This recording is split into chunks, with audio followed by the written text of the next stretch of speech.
Hello students, welcome to spectrum educate. चलिए start करते हैं हमारा अगला एप्लीकेशन ऑफ गॉस थ्योरम। और इस एप्लीकेशन में हम डिस्कस करेंगे, हम फाइंड आउट करेंगे electric field intensity due to an infinitely long wire. तो यहाँ पे हमें electric field intensity find out करना है बाय यूजिंग गॉस थ्योरम। ठीक, तो यहाँ पे वापस एक बार रिवाइज कर लेते हैं गॉस थ्योरम है क्या। सो स्टूडेंट, लास्ट लेक्चर में हमने पढ़ा कि Gauss theorem is electric flux. Gauss theorem ने बताया कि इलेक्ट्रिक फ्लक्स ये फाइंड आउट करने का तरीका क्या है। Electric flux is equal to 1 by epsilon not time charges enclosed by that body. और ये फॉर्मूला आपको बाय हार्ट करके रखना है, ठीक है। और ये फॉर्मूला क्या है, गॉस थ्योरम। गॉस थ्योरम के अकॉर्डिंग ये फॉर्मूला है electric flux is equal to 1 by epsilon not time charge enclosed by that body, right. और यहाँ पे this is the mathematical formula. What is mathematical formula student, मैंने याद करवाया था आपको। और मैथमेटिकल फॉर्मूला इलेक्ट्रिक फ्लक्स का क्या है, number of field line, number of electric line of force passing through given area. और यहाँ पे phi equal to E vector dot A vector या phi is equal to E A cos theta, where E is electric field intensity, A is the area vector, and cos theta. Theta is the angle between the electric line of force and area vector. ठीक, तो चलिए आगे का topic start करते हैं। Application number 2, electric field intensity find out करना है due to an infinitely long wire.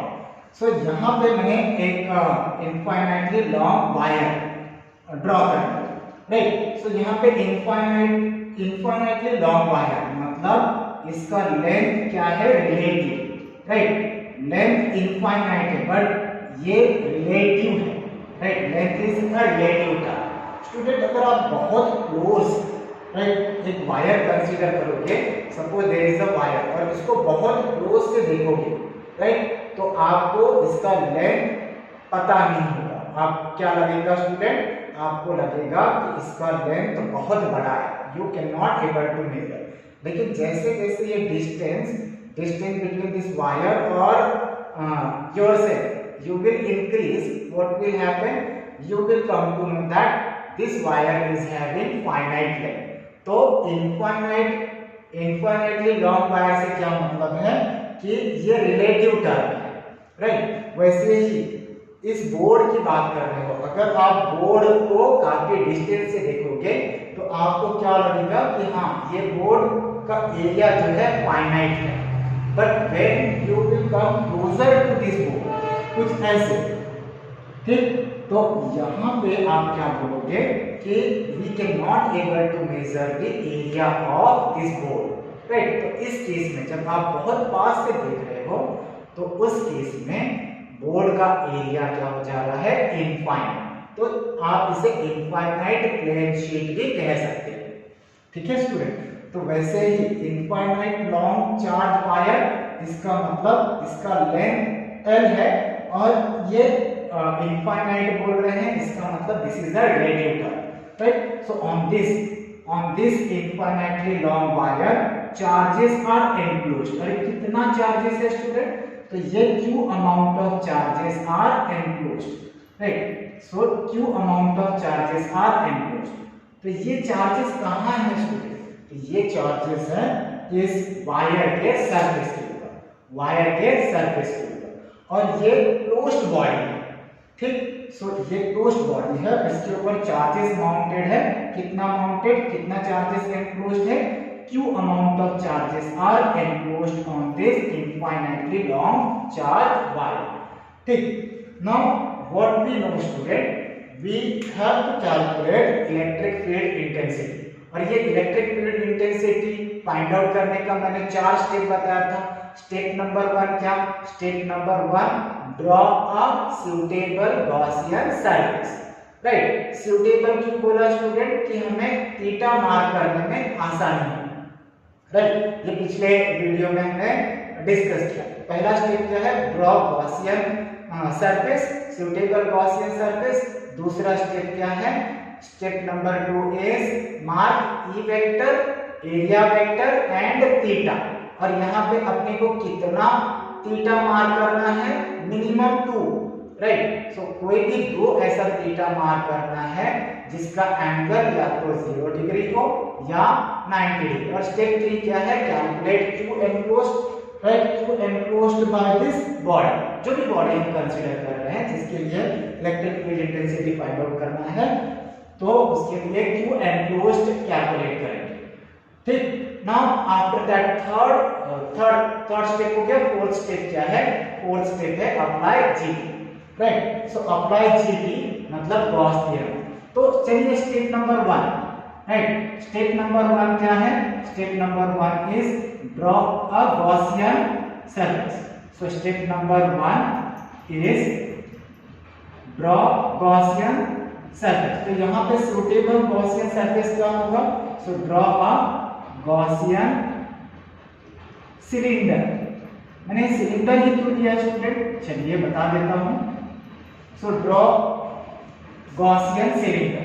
तो स्टूडेंट अगर मैं बात कर रहा हूं इनफाइनाइटली लॉन्ग वायर, राइट, सो इनफाइनाइटली लॉन्ग वायर को अगर आप जूम करोगे तो व्हाट यू विल फाइंड, ये सिलेंडर की तरह दिख रहा है, ठीक है। तो that's what I did, I am considering a Gaussian cylinder. और ये गॉसियन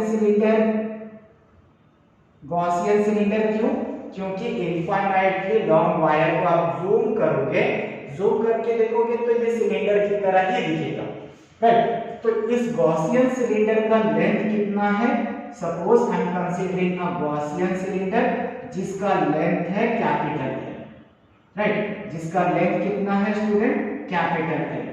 तो गॉसियन सिलेंडर क्या है, इमेजिनरी सिलेंडर जिसके बारे में हमें पता है, उसका लेंथ पता है, राइट, उसका रेडियस पता है। तो इस गॉसियन सिलेंडर के बारे में हमें पता है। सो इस गॉसियन सिलेंडर का रेडियस कितना, स्मॉल r, ठीक। तो यहाँ पे इफ हम कंसीडरिंग अ गॉसियन सिलेंडर जिसका रेडियस स्मॉल r और लेंथ कितना है, कैपिटल L, ठीक है। सो यहाँ पे लेंथ में कंसीडर कर लेता हूँ स्मॉल l है। लेंथ स्मॉल l करने से पीछे रीजन क्या है कि जितना इस वायर का लेंथ है उतना ही बड़ा हम गॉसियन सिलेंडर भी लिखेंगे, उतना ही बड़ा गॉसियन सिलेंडर भी ड्रॉ करेंगे, राइट। सो उतना ही बड़ा गॉसियन सिलेंडर है मतलब जितना चार्जेस एनक्लोज्ड होगा ऑन द सरफेस पूरा का पूरा उस गॉसियन सिलेंडर में आ जाए। तो step 1 draw Gaussian cylinder. Now step number 2, step 2 क्या है student, step 2 is mark E vector, area vector and theta, right. So अपने को 2 थीटा मार्क करना है। तो पहला मैं कंसीडर कर लेता हूं ये स्मॉल सा एरिया, राइट। सो ये स्मॉल सा एरिया कहां मैंने कंसीडर किया, this small area is on the Gaussian cylinder. So here I consider the small area ds.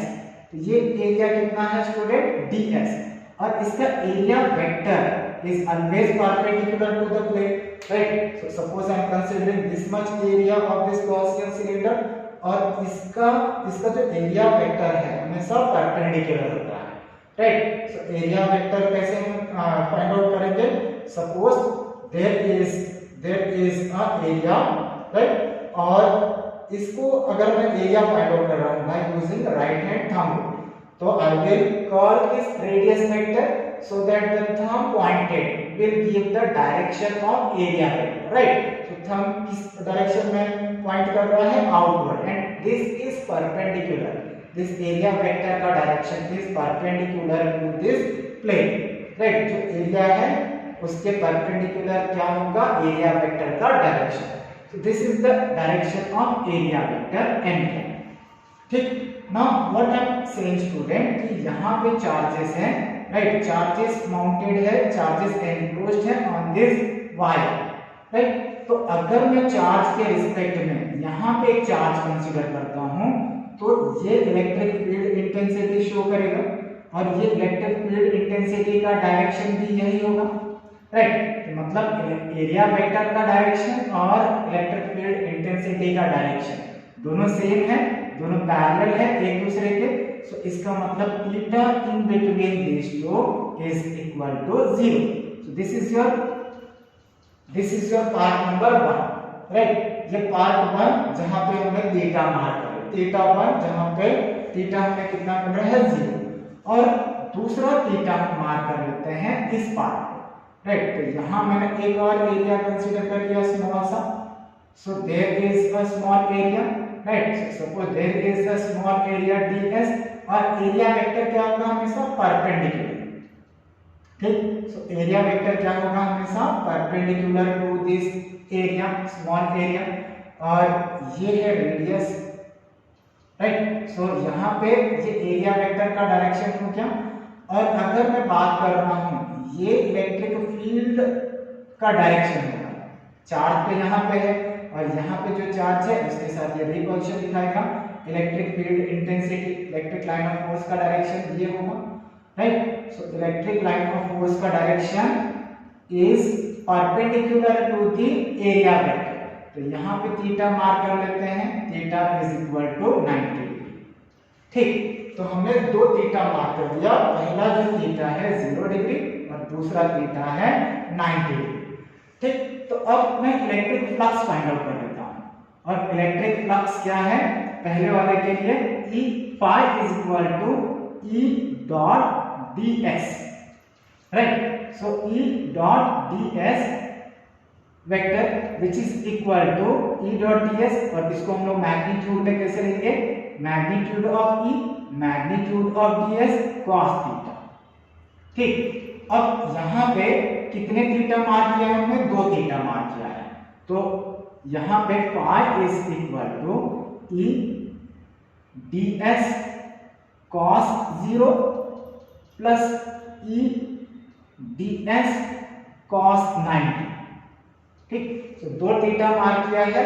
तो ऐसे ही ऑन दिस सरफेस जितने भी हम लोग ds मार्क करेंगे उसका थीटा मार्क करेंगे, वैल्यू विल सब्स्टिट्यूट। सो यहाँ पे इस सरफेस पे थीटा कितना होगा 0। इस सरफेस पे कहीं पे भी अगर आप थीटा मार्क करोगे सो एरिया वेक्टर और electric field intensity, electric line of force का डायरेक्शन में एंगल कितना होगा 0।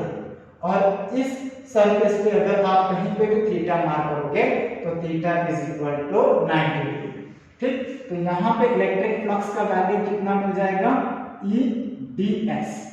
और अगर आप टोटल फ्लक्स की बात कर रहे हो, right, total flux due to this the Gaussian cylinder, तो ये क्या हो जाएगा E integration over a closed surface of this cylinder into ds, ठीक। तो ये जो ds है, ये जो एरिया है that is the total area of the Gaussian cylinder. छोटा छोटा एरिया हम लोग कट करेंगे और बाद में उसे ऐड करेंगे तो हमें क्या मिलेगा, total area of the Gaussian cylinder. तो याद रखना ये किसका है, गॉसियन सिलेंडर का एरिया। This is our step number 3, step number 2। तो यहाँ पे आप गॉसियन सिलेंडर की बात कर रहे हो, तो ये गॉसियन सिलेंडर का एरिया कितना होता है E into, right. So 2 pi r, because r is the radius of this Gaussian cylinder and L is the length of this cylinder. समझा? So here समझा क्या student? So here total flux किसके लिए, Gaussian cylinder से। सो Gaussian cylinder से कितने electric line of force निकलेंगे, how many number of electric line of force निकलेंगे, so that is total flux, right, which is equal to E electric line of force passing through given area. Given area किसका, एक बार वापस मैं repeat कर रहा हूं, ये जो गिवन एरिया है गॉसियन सिलेंडर का, ठीक। So consider this is your equation number 1। Now step number 3. What is step number 3 student? So step number 3 is, अब यहाँ पे हमें क्या कैलकुलेट करना है, calculate Q enclosed, calculate Q enclosed। तो Q enclosed कैलकुलेट करने के लिए दो तरीका, या तो हम लोग यहाँ पे Q enclosed in terms of in terms of the charge density calculate कर लेंगे, राइट। लेकिन यहाँ पे चार्ज डेंसिटी किसका, वायर, राइट। इस वायर पे कितने चार्जेस है, कितने चार्जेस है ये कैलकुलेट करना है। तो या तो हम लोग Q enclosed in terms of the charge लिख लेंगे, या दूसरा एक तरीका है चार्ज डेंसिटी के टर्म में इसे लिख देंगे, ठीक। तो यहाँ पे कैलकुलेट Q enclosed, और ये हमारा charge wire, right, infinitely long wire. तो इस वायर का मैं लेंथ पार्ट ही कंसीडर कर रहा हूँ, I am not considering the area, part, right. So charges कहाँ एनक्लोज्ड है, इस वायर पे। तो if I am considering the density, wire के लिए चार्ज डेंसिटी की बात कर रहा हूँ, तो linear charge density, right. Linear charge density क्या होगा, linear charge density which is denoted by lambda, right। और ये क्या है, this linear charge density is Q enclosed divided by the total length. Total length of what student, total length is wire का, ठीक। अगर इसी के जगह पे हमने सिलेंडर कंसीडर किया होता, वायर की जगह पे सिलेंडर कंसीडर किया होता, तो सिलेंडर का एरिया हमें यहाँ पे क्या कंसीडर करना होता, the surface charge density, surface charge density which is sigma is equal to Q enclosed divided by the area of the cylinder. Area कौन से सिलेंडर का, इस सिलेंडर का जहां पे चार्जेस एनक्लोज्ड है। I am not talking about Gaussian cylinder, I am talking about the cylinder जहां पे चार्जेस एनक्लोज्ड है, ठीक। तो अभी के लिए वायर का एप्लीकेशन है, तो linear charge density, right, linear charge density of this wire lambda is equal to Q enclosed। So यहाँ पे स्टूडेंट Q enclosed क्या हो जाएगा, Q enclosed this is equal to lambda into L, right। So this is your equation number 2, ठीक। So equation number 2 हमारा क्या आया, that Q enclosed is equal to lambda into L। Now after that step number 4, step number 4 क्या है, step number 4 है apply Gauss theorem, ठीक। so apply Gauss theorem, so step number 4 is apply Gauss theorem, apply GT, ठीक। and what is GT student, कि electric flux is equal to, total electric flux is equal to 1 by epsilon naught time the charge enclosed by that wire, charge enclosed by that wire, right। तो charge कहाँ enclosed है, इस infinitely long wire। तो यहाँ पे electric flux is equal to 1 by epsilon naught time charge enclosed by that wire, right. So equation number 1 से हमें क्या मिला, इक्वेशन नंबर 1 2 को 1 और 2 को यूज करो। So from equation number 1 and 2 what we will get student, we will get E is E into 2 pi r L, right. ये किसका है, गॉसियन सिलेंडर का, गॉसियन सिलेंडर का area, right, which is equal to 1 by epsilon naught time charge enclosed कितना, lambda L। तो अगर मैं density के टर्म में लिख रहा हूं, लीनियर चार्ज डेंसिटी के टर्म में, तो it is equal to lambda L। Charge enclosed कितना है, लैम्डा L। तो यहां से L कैंसिल हो गया, देयरफॉर यहां पे हमें क्या कैलकुलेट करना है, electric field intensity, electric field intensity due to infinitely long charge wire, ठीक। सो ये क्या हो जाएगा, 2 पाई r, उसे राइट हैंड साइड ले जाइए, so it will be equal to lambda divided by 2 pi epsilon naught r। So ये है equation of electric field intensity due to an infinitely long wire, right। So due to infinitely long wire, right। So this is the electric field intensity। लेकिन कहाँ पे, outside the charge wire, right? So it is electric field intensity outside the charge wire. So this is electric field intensity due to an infinitely long charge wire कहाँ पे? Outside, just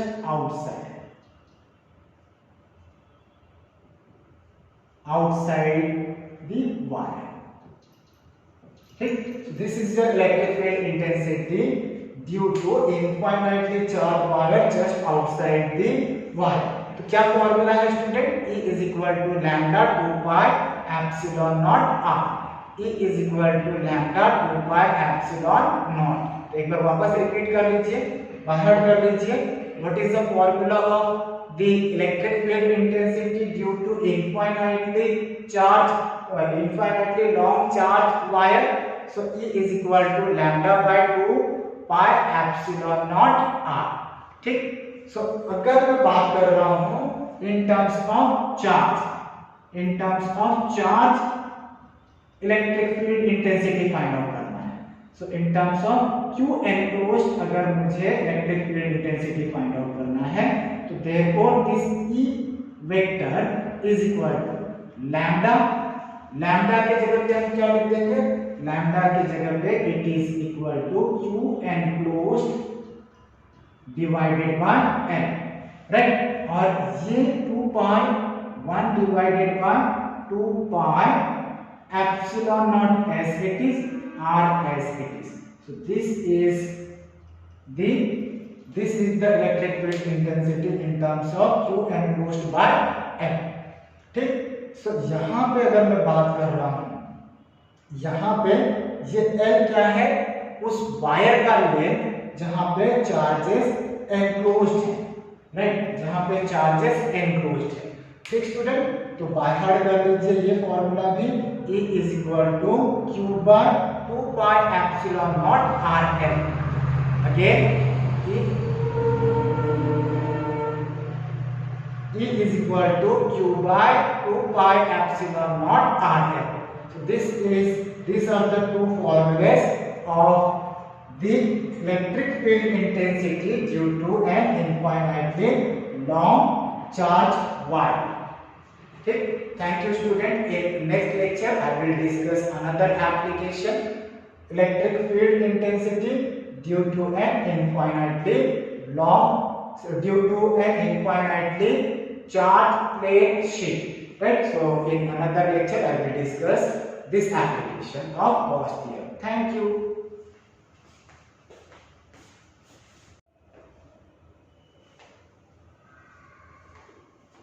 hello students, welcome to spectrum educate. चलिए start करते हैं अगला application Gauss theorem का. Electric field intensity due to an infinitely long charge plane sheet.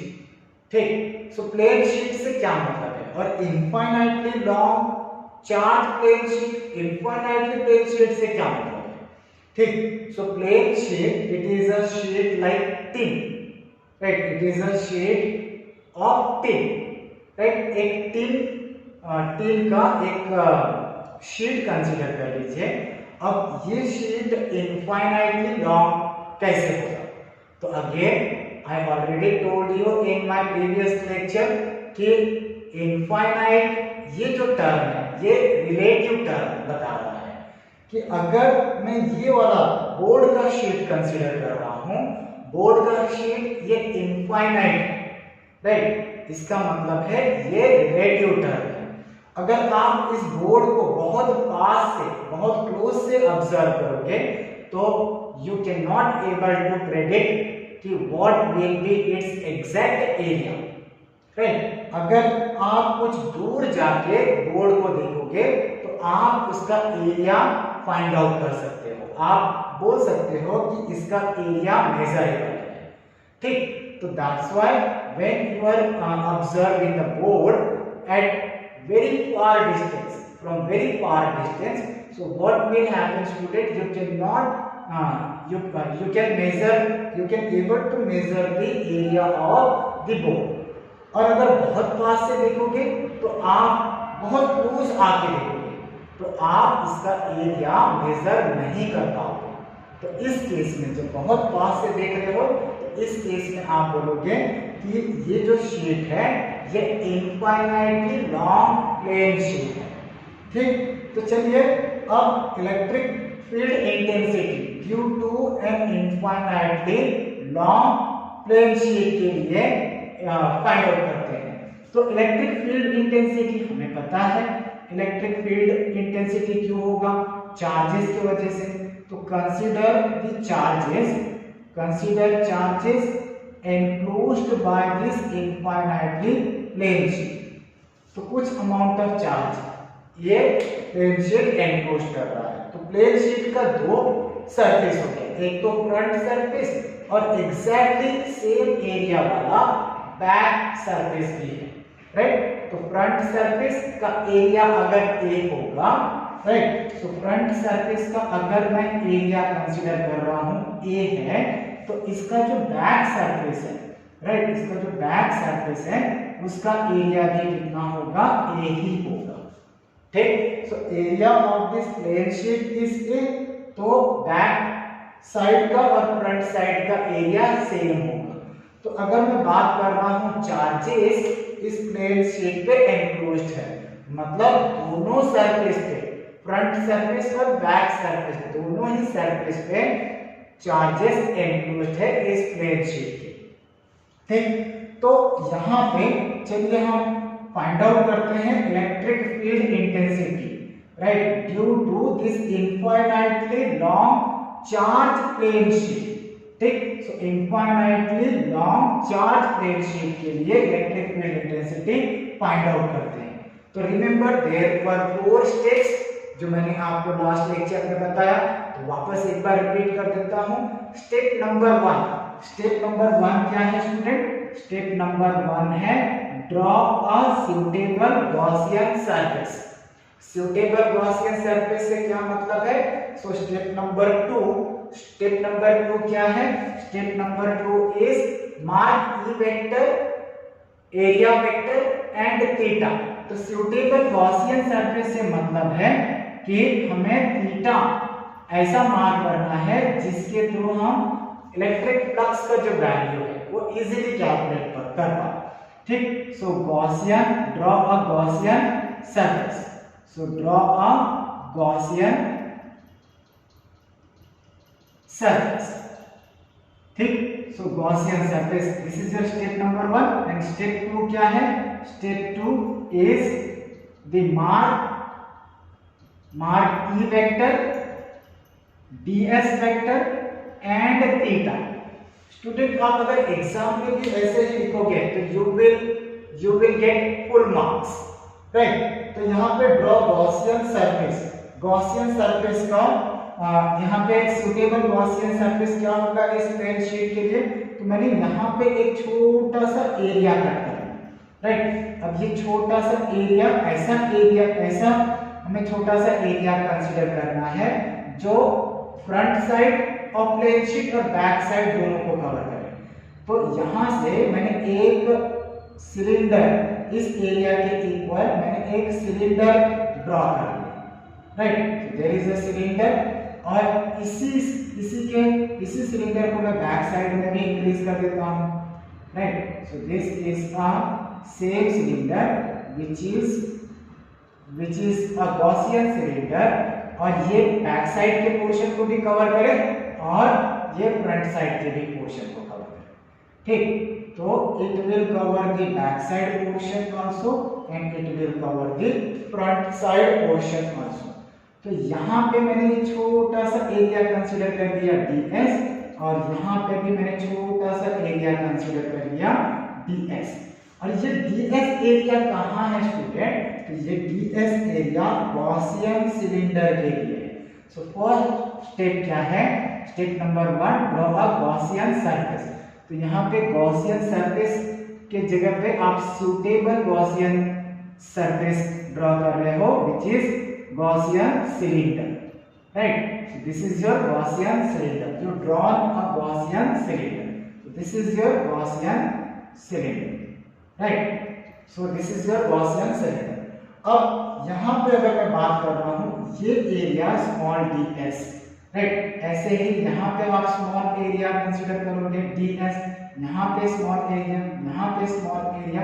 सो इस तरह से पूरे प्लेन शीट के लिए आप स्मॉल स्मॉल एरिया कट करोगे।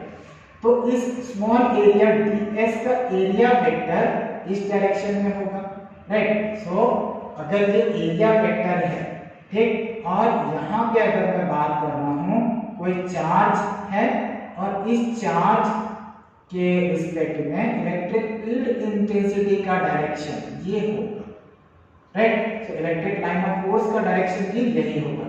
तो in this case theta is equal to 0 degree, right. So theta is equal to 0 degree. और similarly I can mark E vector over here also, E vector and same the electric field intensity. So area vector and E vector दोनों का direction same होगा and इसके लिए theta is equal to 0, right. So यहाँ पे ये हमने ये प्लेन शीट का डायग्राम कंप्लीट कर दिया।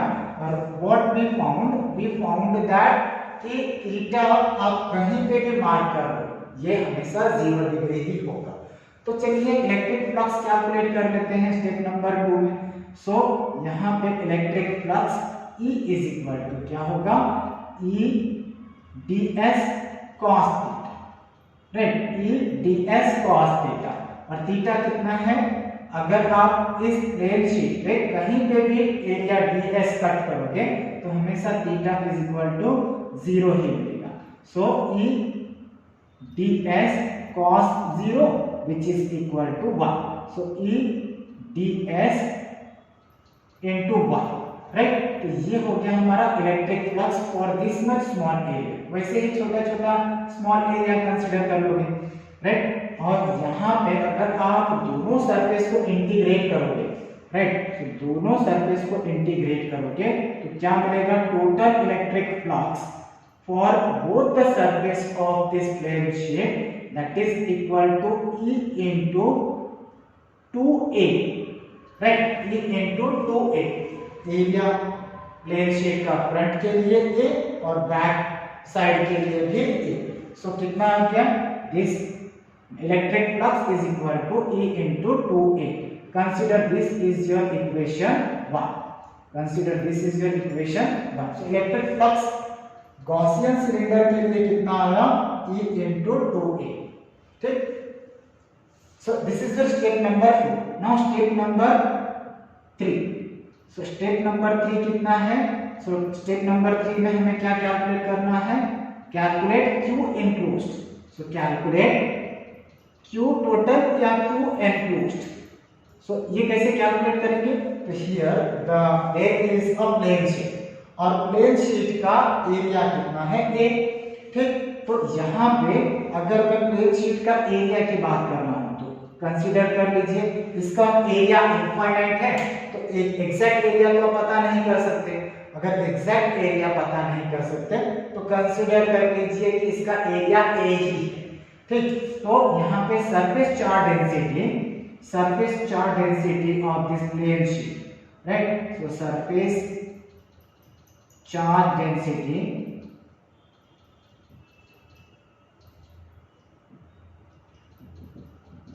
of charge enclosed by this plane sheet which is sigma is equal to Q enclosed divided by the area, right, area of this।